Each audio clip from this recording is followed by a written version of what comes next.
Hey, so this video is all about u-substitutions in indefinite integrals. So we're not actually going to have like values that we're going to be finding. It's more like the general form. And I'll be going over what is u-substitution, how to do it, when to use it, and two really basic examples. So more like an introduction. So what is a u-substitution and when do we do it? Well, basically what a u-substitution does is it reverses the chain rule that we see in when we find derivatives, right? And because an indefinite integral is basically the antiderivative, the u-substitution aims at reversing the chain rule that we apply to get derivatives. And basically, most of the time we use it when there's something like a composite function. For example, if you have 3x times cosine of 5x plus 1 or something, right? If that's your function and you use the integral to get that, or you can use it for things like e to the power of 5x plus 1.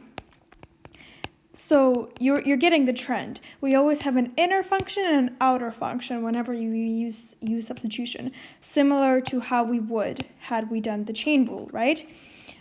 So what we do is for doing this, say we have a function that we want to take the integral of, right? And our function is going to be something like g of c of x, what do I know? And you assign u to be c of x, and then you rearrange the equation so that you have d of u equals some value, right? And then you have du equals this value times dx. And I'm showing this to you now so that you'll know how to use it later. Just keep this in mind. You don't have to understand what I just did here now, but you'll see really, really soon what I mean.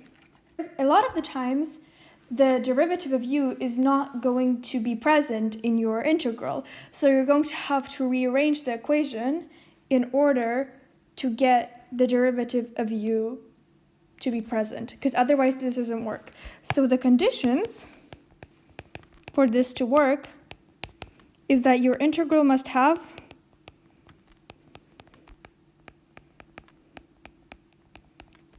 u and the derivative of u in order for it to work.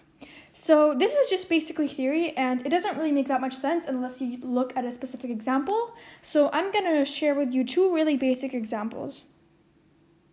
So here in the first example, we're taking the indefinite integral of cosine of x squared times 2x dx, right? And to do this, first let's define u. So what's our inner function here? Well, I would say that our inner function is x squared. So we have u equals to x squared. And then remember how I said we must also have the derivative of u? Well, the derivative of u in respect to x is just 2x. And oh well, would you look at that? We have a 2x right here. This is no coincidence, and this is why it's the first example, because this is really basic and you already have the derivative in there. And now this is the step that might not be as intuitive, but it's important nevertheless. You have du in respect to g of x, so du by itself is equals to 2x dx. But now you might be able to see why this step is crucial. If you spy this here, you might spy it over here as well. So now we can rewrite this indefinite integral as the indefinite integral of cosine of u, you see, because u is x squared, we can just replace it with this. And then we have 2x dx right here, right? And what I just said a couple of seconds ago is that this is exactly what we have here. We rewrite it as cosine u du.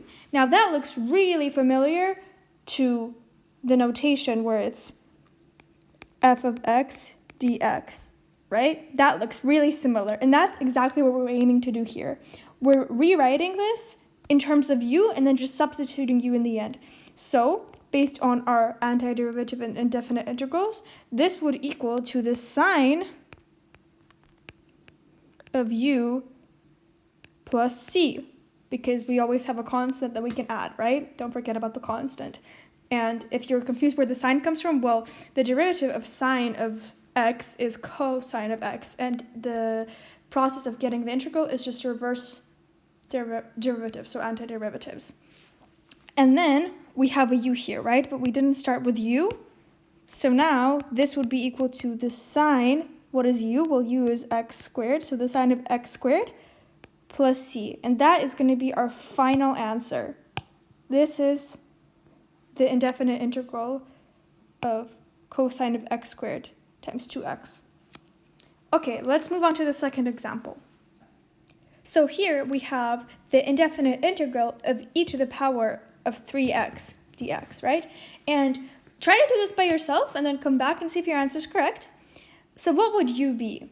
Well, in this case, our inner function can be viewed as 3x. So we're going to have u be equal to 3x. Then what is du in respect to x? Well, that's just 3, right? Basic power rule. And du will then equal to 3 dx, right? Now this question is still pretty simple, but now we have a little bit of an issue.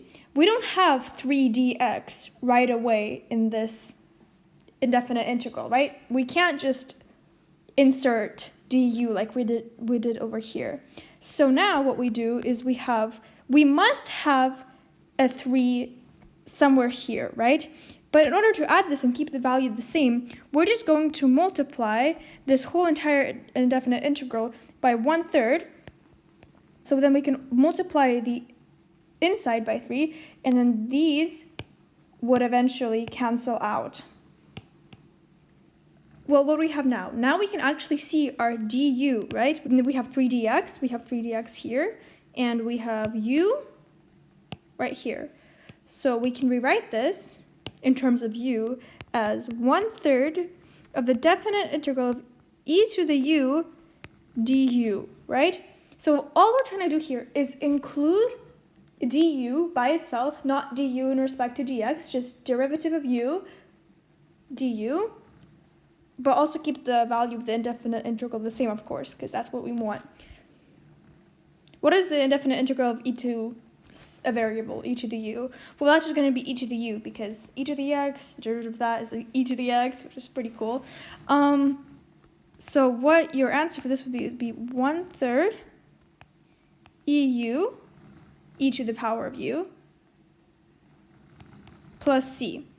And now all we have to do is substitute our initial value of u for u. So we would have 1/3 e to the power of 3x plus a constant. Don't forget about the constant.